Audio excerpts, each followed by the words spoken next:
Gaza में हालात हर दिन और ज्यादा खराब होते जा रहे हैं। एक तरफ इजरायली प्रधानमंत्री नेतन्याहू और देश की सेना के बीच गाजा में क्या रणनीति अपनाई जाए, इसको लेकर खींचतान चल रही है। वहीं दूसरी तरफ आम फिलिस्तीनी नागरिक भूख और हिंसा के दोहरे संकट में फंसे हुए हैं। मंगलवार को प्रधानमंत्री नेतन्याहू ने गाजा में और भी सख्त सैन्य कार्रवाई के संकेत दिए, लेकिन देश के कई पूर्व सेना प्रमुख, खुफिया एजेंसियों के वरिष्ठ अधिकारी और पूर्व प्रधानमंत्री तक इस फैसले का विरोध कर रहे हैं। गाजा के स्वास्थ्य मंत्रालय के अनुसार अब तक इस युद्ध में 61,000 से भी ज्यादा फिलिस्तीनी मारे जा चुके हैं और हजारों ऐसे हैं जो भूख से तड़प रहे हैं। खाने के लिए लोगों को जान जोखिम में डालनी पड़ रही है। प्रधानमंत्री नेतन्याहू ने एक उच्च स्तरीय सुरक्षा बैठक बुलाई थी, जिसमें युद्ध के अगले चरण को लेकर चर्चा हुई और उन्होंने ये संकेत दिया कि सैन्य कार्रवाई और भी तेज की जा सकती है।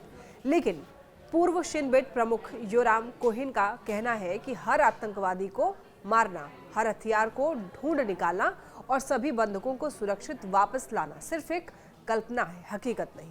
उन्होंने सरकार के अति दक्षिणपंथी नेताओं पर आरोप लगाया कि वो देश को युद्ध में उलझाए रखना चाहते हैं। इजरायली मीडिया की रिपोर्ट्स ये बताती है कि प्रधानमंत्री नेतन्याहू और सेना प्रमुख एयाल ज़मीर के बीच इस बात को लेकर विवाद है कि गाजा को पूरी तरह कब्जे में लिया जाए या नहीं। नेतन्याहू चाहते हैं कि इजरायली सेना पूरे गाजा पर नियंत्रण कर ले, जबकि ज़मीर इसके खिलाफ है, क्योंकि इससे बंधकों की जान को खतरा हो सकता है और मानवीय संकट और ज्यादा गहरा जाएगा। साथ ही इजराइल की अंतर्राष्ट्रीय छवि भी और खराब हो सकती है। तो रिपोर्ट्स में यहाँ तक कहा जा रहा है कि अगर नेतन्याहू ने जबरदस्ती ये फैसला थोपने की कोशिश की तो ज़मीर इस्तीफा भी दे सकते हैं। इधर गाजा के हालात हर दिन और दर्दनाक होते जा रहे हैं। मंगलवार को कम से कम 45 फिलिस्तीनी नागरिक मारे गए, जिनमें से कई सिर्फ खाने की तलाश में निकले थे। मोराग कॉरिडोर नाम की जगह पर जब संयुक्त राष्ट्र की सहायता ट्रक पहुंची तो वहां पर उन पर भीड़ जमा हो गई और इजरायली सेना ने गोलीबारी कर दी, जिसमें 26 लोगों की जान चली गई। तैना इलाके में भी 6 लोगों की मौत हुई। गाजा के अस्पतालों में लाशों का ढेर लगा हुआ है और हर ओर मातम पसरा हुआ है। नासिर अस्पताल के बाहर लोगों का रो रो कर बुरा हाल है।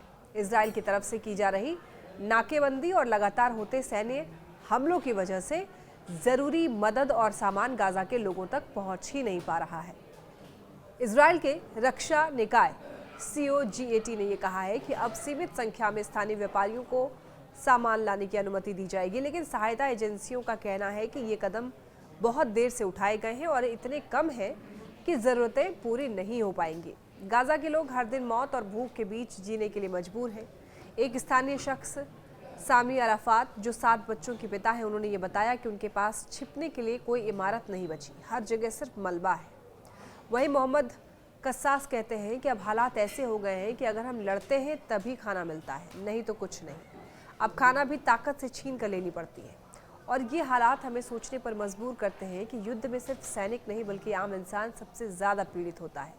एक तरफ नेतन्याहू और सेना में सत्ता की खींचतान चल रही है, दूसरी तरफ ज़मीन पर मासूम लोग भूख और मौत के साए में जीने के लिए मजबूर हैं।